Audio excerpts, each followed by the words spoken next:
Hello and welcome to the channel, everybody.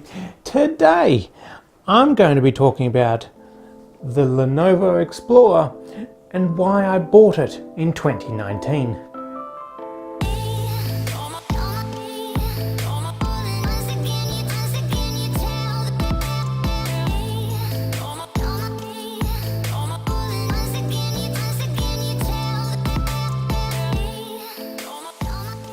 Now I want to give you a little bit of a backstory before I actually tell you why I bought it. So before I bought the Lenovo Explorer, I hadn't really used a VR headset before. The only time was when I went to Queensland in Australia and I went on a roller coaster ride, and you had, for an extra $5 you could get a Samsung Gear VR headset to put on, and it sort of takes you on the roller coaster ride, but it's in a virtual type world. So the only time I've ever really used a VR headset was the Samsung Gear VR, and I think most of us would all agree that it's probably not the best VR headset out there, and it uses like your smartphone in the... Anyway, and not to mention, back then, a few years ago, VR probably wasn't as advanced as it is right now. Games just not as good, there wasn't as many out there. It just hadn't advanced to the point where it has in 2019. So when I've seen some of the games that are coming out now on VR in 2019, I'm like, wow, I might try it out. And I mean, yeah, I could have gone and bought a HTC Vive or Oculus Rift or something, but to be honest, I didn't know that I'd actually like VR. And with the HTC Vive and the Oculus Rift and everything, you had to set up all the sensors, and although some of the new Oculuses are now coming out with inside out, like some of the Windows mixed reality headsets now, which is good, but they weren't out when I bought this in, I think it was early January 2019. I'm a little bit late on this video. I got a backlog of videos, and my Windows mixed reality has started. So when you turn on your computer, this doesn't actually do anything until you actually start moving it around, and then it starts. So anyway, what I'm getting at is I didn't want to spend big money on a VR headset that I don't know that I would use or even like. And then I came across the Windows mixed reality headsets. Cheaper price range, didn't have to set up all the sensors around the room. It's literally portable, you can plug it into any computer with a pretty good graphics card and CPU, and it's on.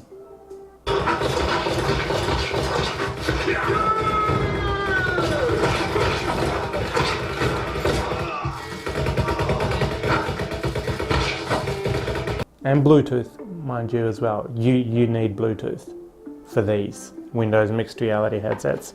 You can always get the little Bluetooth dongles like what I have in this one, as I found out when I bought this. I bought it, I plugged it in, and it said, your computer doesn't have Bluetooth, so it won't register the controllers moving around. I'm like, oh. Quickly ran out and bought a Bluetooth dongle. So keep that in mind. If you're thinking about buying a Windows mixed reality headset, you'll probably have to pay an extra $20 or something to get a little Bluetooth dongle if you don't have one. But anyway, I'm getting sidetracked again, aren't I? And so anyway, I started looking into the Windows mixed reality headsets, doing YouTube reviews and things like that, getting onto Facebook groups that are into Windows mixed reality, seeing everyone else's experience with different units. And what I found was the Lenovo Explorer seemed to be the best value for money on the first gen Windows mixed reality headsets. Now, as I film this, a lot of new second gen sort of Windows mixed reality headsets are coming out, which is a good thing, because it makes the first gen ones like this one here and some of the earlier model Windows mixed reality headsets cheaper, because all the new ones are coming out. And to be honest, a lot of the newer ones are very similar to what the Lenovo Explorer was, because a lot of the first gen Windows mixed reality headsets, they didn't have the 1440p resolution that the Lenovo Explorer has. So now we're starting to get more 1440p headsets coming out now. I mean, even a lot of the HTC Vives and Oculus Rifts and stuff like that, the resolution is not as good as the Lenovo Explorer.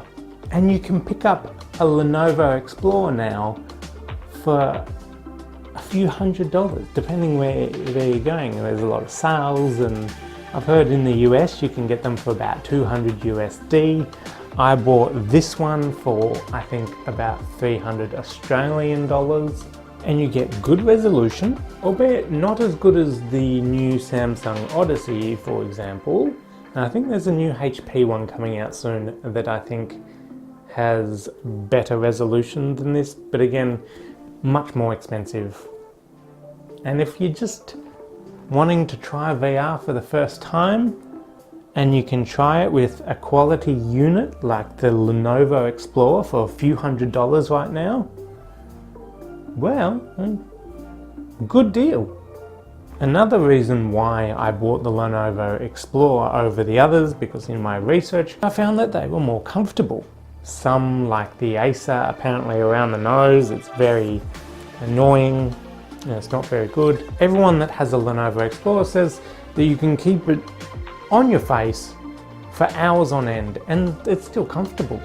Also, while I was searching the Windows mixed reality Facebook groups, I found a lot of people that had, let's say, the Acers, they were having issues with them, and like the displays would die, and there was a lot of Acer issues when I was having a look.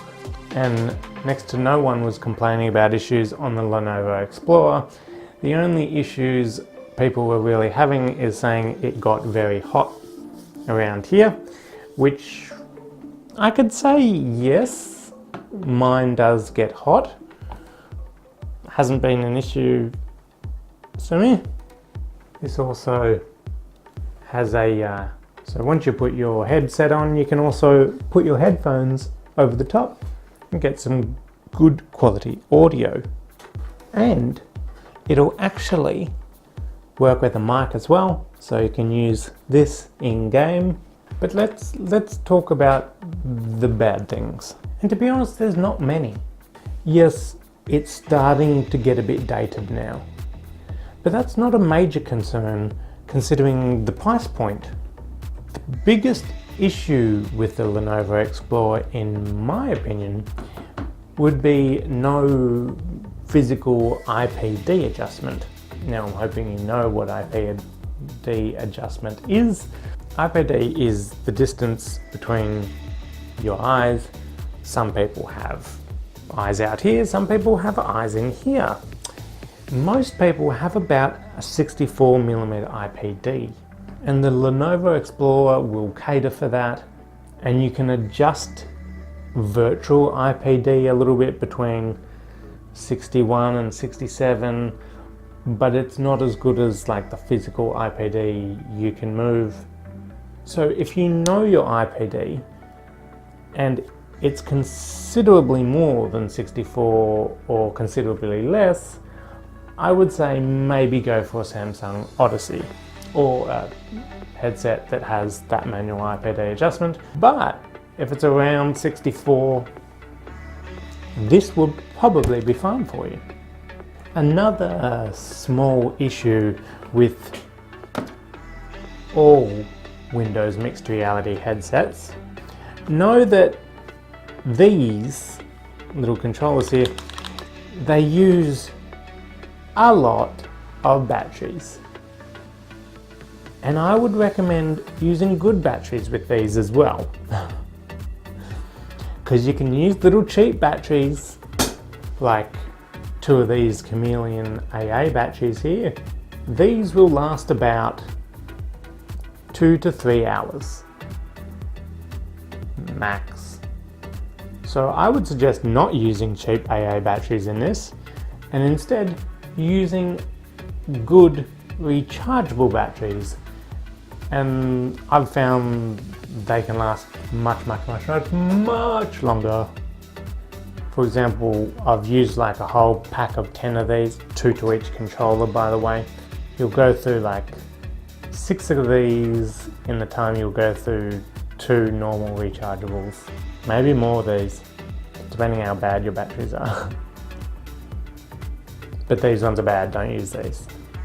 So to recap why you should buy the Lenovo Explorer in 2019, they're at a good price point currently, they're comfortable, the resolution is quite good, while maybe not the best on the market, better than most. I haven't had an issue with mine in the 3 months or so that I've owned it, and by going on to Windows mixed reality Facebook pages and things like that, not many people have issues with these at all. So, I mean, especially if you're trying out VR for the first time, these are a great headset to try. And if you like it, maybe go buy a HTC Vive or something, I don't know. Samsung Odyssey, more expensive ones, whatever. But at the end of the day, just buy it, enjoy it. Will there be better stuff come out? Yes. But for the money, pretty good. Just factor in some good rechargeable batteries and a little Bluetooth dongle if you need it. Anyway, hit that like button if you liked it, everybody. Subscribe for more videos, and I will see you in the next video.